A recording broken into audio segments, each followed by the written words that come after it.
Dahil sa malaking kinikita bilang telecommunications engineer sa UAE, nabigyan ni Marlon ng maginhawang buhay ang kanyang mag-iina sa Pilipinas.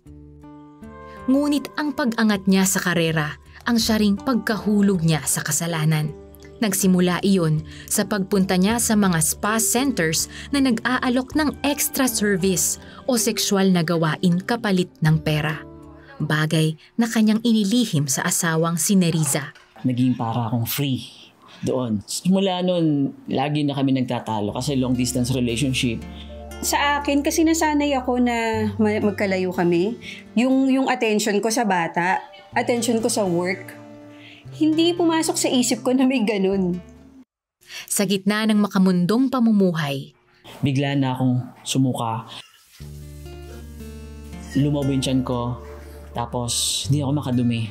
Nagpa-check up ako sa iba't ibang hospital doon at nalaman nga po nila na medyo lobo yung intestine ko. Pero lahat ng laboratory test ko po ay negative. Kaya po, nagtataka ako.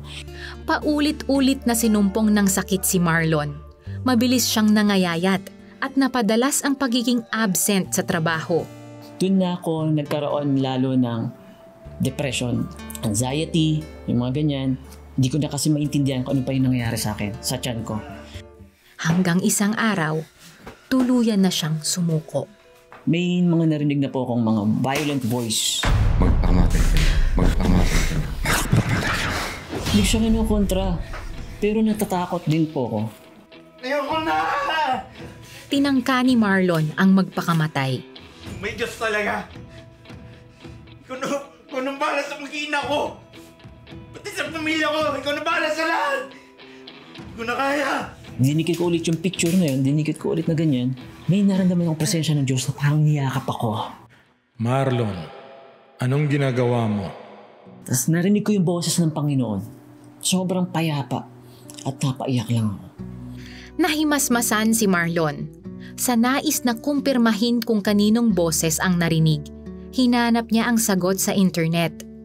Bumungad sa kanya ang video ng The 700 Club Asia kung saan naging tampok ang buhay ni Miriam Kiambao. I was experiencing depression and a lot of anxiety.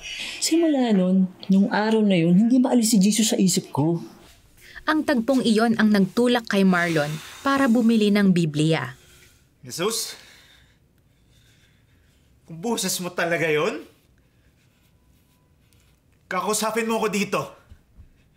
Dinuro ko po yung daliri ko. Tumapat po ang daliri ko sa John 14:26. Sabi doon, the Holy Spirit, the advocate whom the Father will send in my name, will teach you all the things and remind you all the things that I have commanded you. Naramdaman ko na naman yung presensya ng Diyos. Doon na pagtanto ni Marlon na ang Panginoong Jesus ang nagligtas sa kanya sa kamatayan. Nagkaroon siya ng uhaw na kilalanin ng Diyos at nakagiliwan ang pagbabasa ng Biblia. Nakilala ni Marlon ang isang Kristiyanong pamilya sa Dubai at naanyayahan na dumalo sa Kristiyanong gawain. Naging daan din ang patuloy na panonood ni Marlon ng The 700 Club Asia upang makausap at maipanalangin siya ng mga prayer counselors ng CBN Asia Prayer Center. Nagpapapray ako kada gabi kasi gusto kong maranasan yung presensya ng Panginoon at yung sa prayer nila, na-encourage ako.